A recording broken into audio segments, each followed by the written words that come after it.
না হয় কাল জেলের ভেতরে যেতেই হবে, আটকাতে তোমাদের কেউ পারবে না। এই চোরের ডাকাত রানীকে, চোরের সর্দারকে, হীরক রানীকে আমাদেরকে বলতে হবে টাটা বাই বাই। টিচারের চাকরি বিক্রি হয়েছে, শিক্ষকের চাকরি বিক্রি হয়েছে। এইরকমই একটা কেলেঙ্কারি ধরা পড়েছিল হরিয়ানা নামক একটি রাজ্যে। তার মুখ্যমন্ত্রী, প্রাক্তন মুখ্যমন্ত্রী হয়ে গেছিল, তাকে কিন্তু জেলের ভিতরে যেতে হয়েছিল শিক্ষকের চাকরি বিক্রি করে।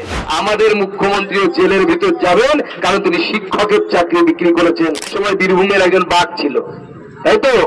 এই এখন ছাড় হয়ে গেছে বীরভূমে, তারা পালিশ করা হচ্ছে দিল্লিতে, তিহার জেল এখন প্রতিদিন পালিশ হচ্ছে। আজ না হয় কাল জেলের ভেতরে যেতেই হবে, আটকাতে তোমাদের কেউ পারবে না, জেলের ভেতরে তোমাদের থাকতেই হবে। আজকে যে আমরা কোর্টে দেখতে পাচ্ছি যে টিচারের চাকরি বিক্রি হয়েছে, শিক্ষকের চাকরি বিক্রি হয়েছে।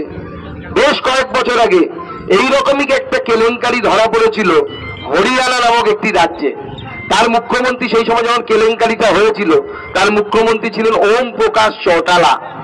মুখ্যমন্ত্রীর নাম মনে রাখবেন।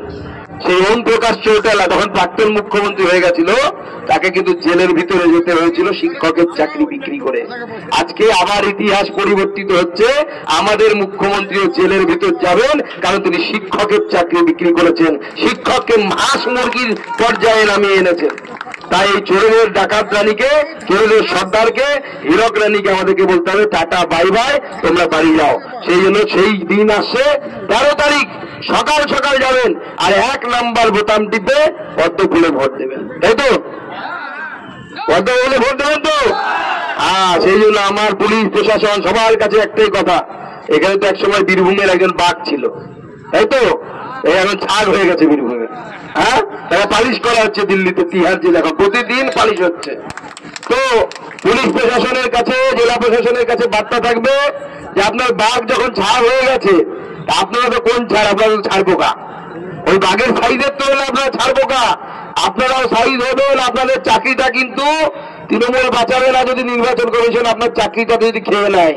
অলরেডি ওই বেলডাঙ্গার উপরে দাঙ্গা হয়েছিল, সেই থানার ওসি তার চাকরি চলে গেছে।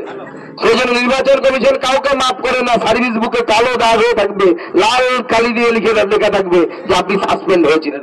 তাই বিজেপির পক্ষে কাজ করতে হবে না, নিরপেক্ষ ভূমিকা পালন করুন। বাদ বাকিরা তৃণমূলকে আমরা ঘরে ঢুকিয়ে দেবো, তৃণমূল আমাদের সাথে পারবে না।